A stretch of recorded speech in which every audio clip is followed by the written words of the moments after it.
So I'm going to read a poem that's about 5 painters. That's fine, don't worry, you can answer it, it's fine. It's part of room tone. That's it, exactly, that's it. So I'm going to tell you, by the way, about so Keith Haring I actually met, and he's in here. Jasper Johns lived down the street in a bank building when I was on Houston. I left him my slides and, sweets and carnations and stuff. Frederick Hammersley was a solid, very streamlined painter who was older, died about 15 years ago, lived in New Mexico, and Krishna. And then Yves Klein, Yves Klein blue? He was the guy who everything was this particular blue, and it's actually a color in Pantone.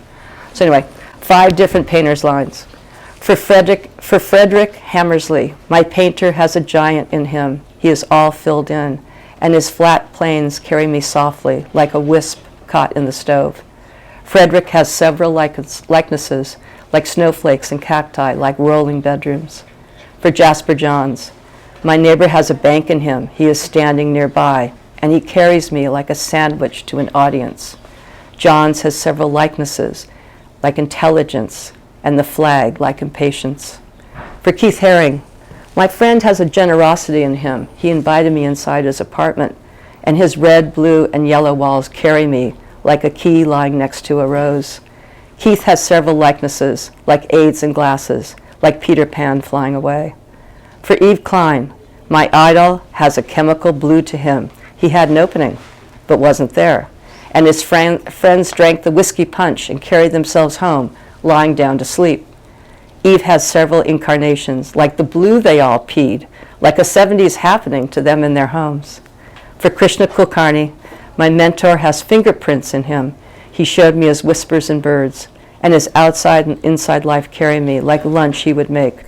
Krishna is a cloud above, like lungs. And by the way, can I tell you about Keith Haring? Because you know the story. So I answered, like I always used to go into the New York Times and answer all these ads for jobs, all film jobs, all kinds, painting jobs, everything, apartments. So I went to get a key, and I went down to Great Jones Street to see this apartment. And I thought, oh my gosh, this is never going to work. This is never going to work. I'm never going to be able to get in, afford this place, but whatever. So I'm putting the key in the door. So I go up to 2 stories. I put the key in the door, and I'm like trying to figure it out. I can't get the key in. I think, what an idiot you are, Vanessa. All of a sudden, who pops his head out? Keith Haring.